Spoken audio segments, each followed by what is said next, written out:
Hello friends, welcome to my channel. Sunita Wankhede ब्लॉगमध्ये तुमचे स्वागत आहे. फ्रेंड्स, कसे आहात तुम्ही? ठीक असा ठीकच राहा. फ्रेंड्स, आत्ता वाजलेले आहे 11:30.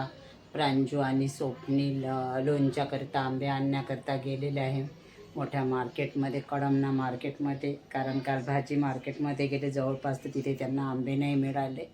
तर आता ते दोघे पण कळमना मार्केटमध्ये गेले. रुही खेळत आहे.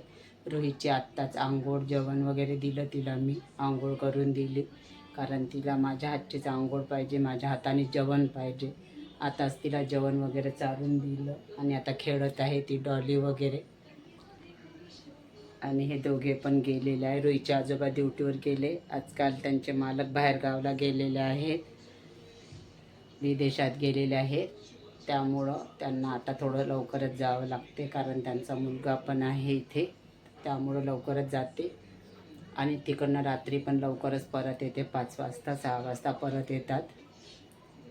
चला, आता मी पण नाश्ता बिस्ता केला सकाळी, कारण नाश्ता वगैरे नाही केला तर एकदम घाबरल्यासारखं वाटते, कारण गोळ्या वगैरे खावं लागते.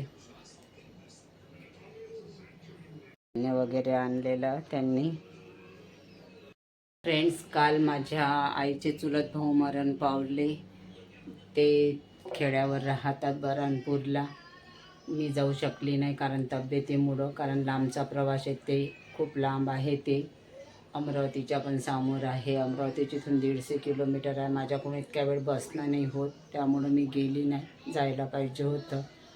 मन दुखून राहिलं आहे, कारण सुखात नाही पण दुखात तर कोणाच्या गेलो पाहिजे.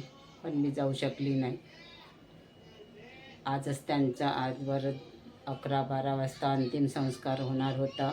माझे सगळे मामा लोक वगैरे सगळे गेलेले आहेत तिथे.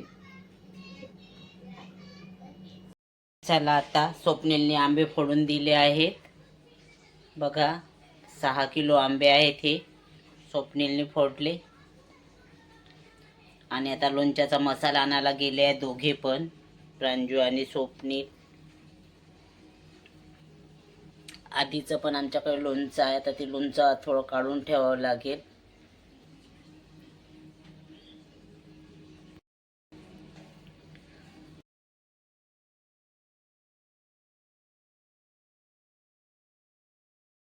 केळं आतमध्ये नेऊन ठेव उचलून. जा नेऊन ठेव केळं. हो, तूच खाते काय एवढे? जा नेऊन ठेव आतमध्ये. आरुदादा कोणासाठी ठेवलं ते केळं? आरुदादासाठी. आरुदादा थोडी येणार आहे आता. उद्या येणार आहे का? मग जरा आतमध्ये नेऊन ठेव ना. तर मग हो का? हो का? मग आरुदादासाठी ठेवले का ते केळं? हा, मग आतमध्ये नेऊन ठेव ना, फ्रीजमध्ये. हा, आतमध्ये नेऊन ठेव. जा नेऊन ठेव आतमध्ये. आरुदादासाठी ठेवले म्हणते ते. आरुदादासाठी ठेवले म्हणते. जागा आतमध्ये नेऊन ठेव, मग फ्रीजमध्ये ठेवून दे.